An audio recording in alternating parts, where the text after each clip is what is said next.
Pankaj sir classes में आप सभी का एक बार फिर से स्वागत है। हम लोग क्लास 10 के फिजिक्स पढ़ रहे हैं।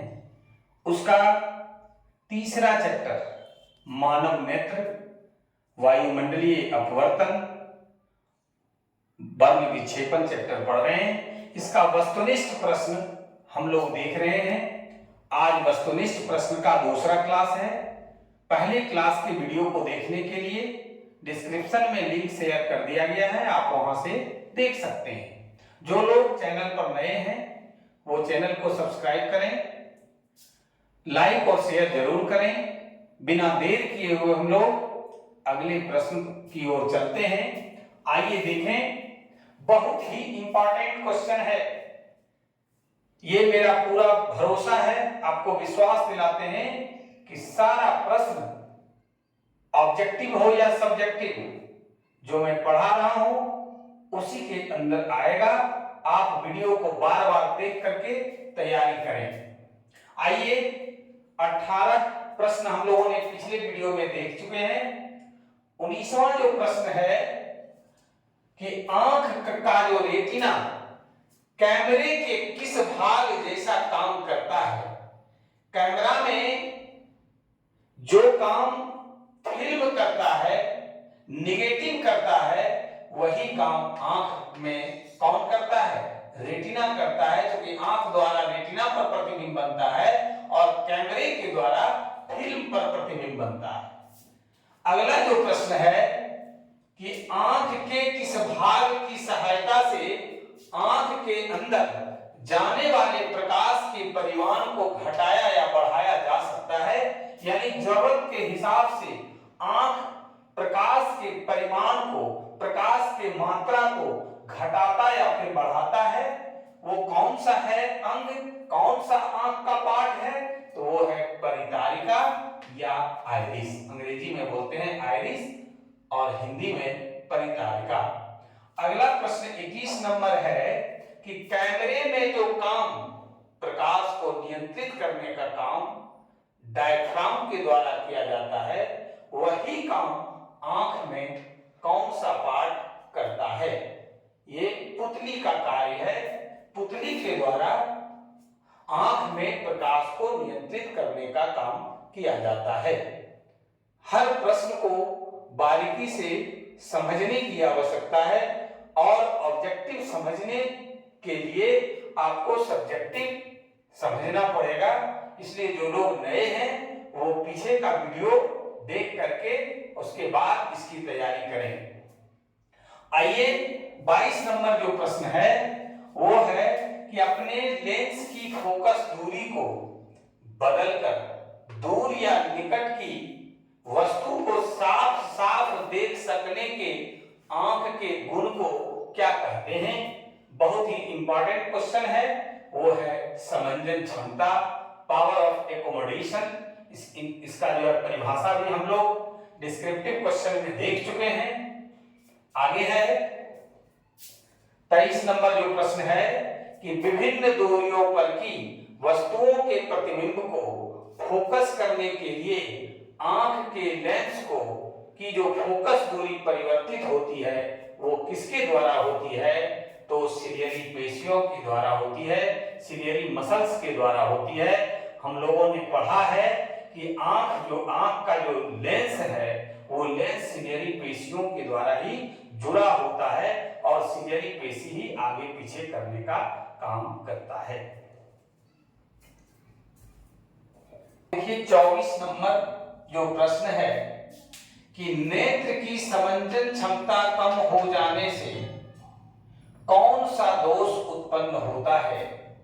बहुत ही इंपॉर्टेंट क्वेश्चन है कि नेत्र की समंजन क्षमता कम हो जाने से, पावर ऑफ एकोमोडेशन कम हो जाने से उत्पन्न होता है कौन सा दोष? तो जरा दूरदर्शिता। 25 नंबर जो सवाल है कि किसके कारण तारे टिमटिमाते हुए प्रतीत होता है? बहुत ही इंपॉर्टेंट क्वेश्चन है कि तारे टिमटिमाते हैं क्यों? तो उसका बस जवाब है वायुमंडलीय अपवर्तन के कारण। कहीं जो है ठंडी जलधारा है तो कहीं गर्म हवा के झोंके वायुमंडल में मिलती है, जिसके कारण अपवर्तनांक में अंतर हो जाने से टेढ़ा मेढ़ा जो है प्रकाश की किरणें अपवर्तन के कारण हो जाती है। कभी हमें जलता हुआ और कभी थोड़े समय के लिए जलता हुआ नहीं दिखता है, जिसके कारण जिसको कि हम लोग तारे टिमटिमाते हुए कहते हैं, और तारे टिमटिमाते हैं वायुमंडलीय अपवर्तन के कारण। अगला है कि किसके कारण आकाश का रंग नीला प्रतीत होता है। हम लोग पढ़ चुके हैं डिस्क्रिप्टिव क्वेश्चन में भी, तो उसका एक शब्द में अगर जवाब पूछा जाए तो प्रकाश का प्रकीर्णन के कारण, क्योंकि गैस के अणुओं के द्वारा नीले रंग का जो प्रकीर्णन होता है वो सबसे अधिक होता है, जिसकी वजह से हमें आकाश का रंग नीला दिखाई पड़ता है, नीला प्रतीत होता है। अगला जो प्रश्न है 27 नंबर, कि किसी कण पर पड़कर प्रकाश के एक अंश के विभिन्न दिशाओं में छितराने को, फैलने को क्या कहते हैं? प्रकाश का प्रकीर्णन कहते हैं। अगला जो 28 नंबर सवाल है कि किसी कोलाइडी विलयन में निलंबित कणों से प्रकाश के प्रकीर्णन को क्या कहा जाता है? टिंडल प्रभाव कहते हैं। टिंडल प्रभाव की परिभाषा में भी हम लोगों ने पढ़ा कि किसी कोलाइडी विलयन में निलंबित कणों से प्रकाश के प्रकीर्णन को टिंडल प्रभाव कहते हैं। आगे है, बहुत ही इंपॉर्टेंट सवाल है कि चंद्रमा पर खड़े अंतरिक्ष यात्री को आकाश प्रतीत होता है कौन सा रंग में? तो काला प्रतीत होता है।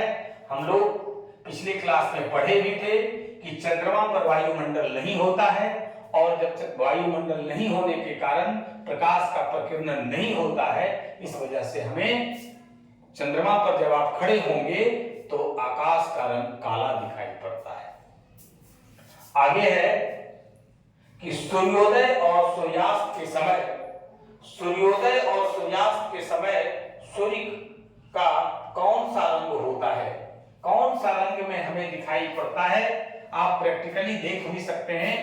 सुबह और शाम जिस समय की सूर्योदय होता है और सूर्यास्त होता है, उस समय सूर्य का कलर लाल दिखाई पड़ता है। ये बहुत ही इंपॉर्टेंट क्वेश्चन है।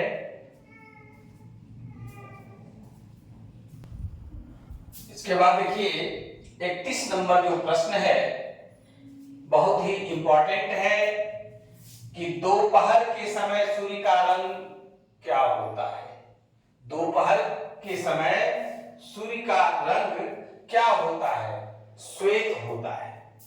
इसलिए कि दोपहर में हमारे माथे पर होता है सूर्य, और सबसे कम दूरी तय करके वो हम लोगों तक पहुंचता है, और उस समय वायुमंडलीय अपवर्तन कम होता है, प्रकाश का प्रकीर्णन कम होता है, जिसके कारण हमें श्वेत रंग दिखाई पड़ता है।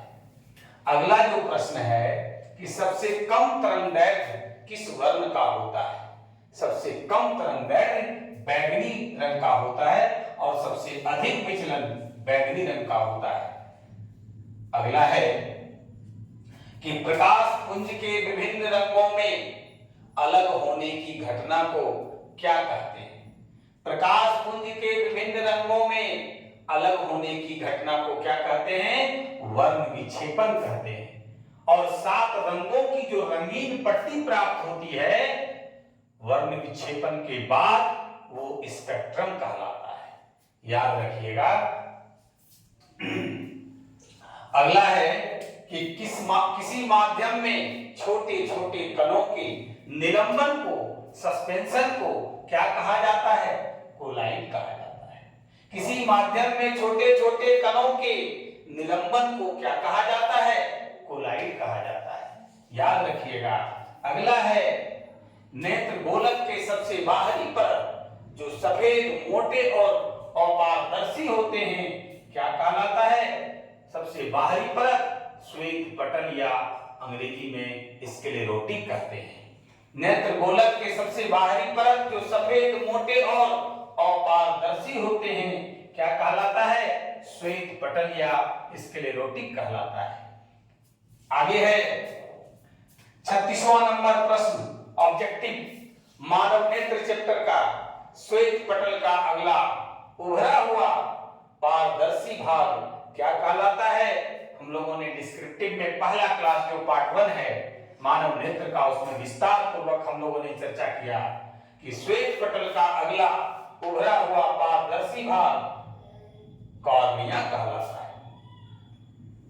अगला है कि श्वेत पटल के नीचे गहरे भूरे रंग की परत को क्या कहते हैं? कोराइड कहते हैं। नेत्र गोलक 3 परतों का बना होता है। सबसे बाहरी परत आपका श्वेत पटल कहलाता है, मध्य का जो परत है वो कोराइड कहलाता है, और सबसे जो अंदर का तीसरा जो परत है वो रेटिना या दृष्टि पटल कहलाता है, जिस पर मानव नेत्र के द्वारा किसी वस्तु का प्रतिबिंब बनता है। अब आइए आप हमारे साथ जुड़े रहिए, हमारे चैनल को सब्सक्राइब कीजिए, लाइक और शेयर कीजिए। मैं पुनः एक बार आप लोगों को भरोसा और विश्वास दिलाते हैं कि आपका एक भी प्रश्न, चाहे वो सब्जेक्टिव हो, ऑब्जेक्टिव हो, न्यूमेरिकल्स हो, किसी भी प्रकार का कोई भी प्रश्न नहीं छूटेगा। आज के क्लास में बस इतना ही। धन्यवाद।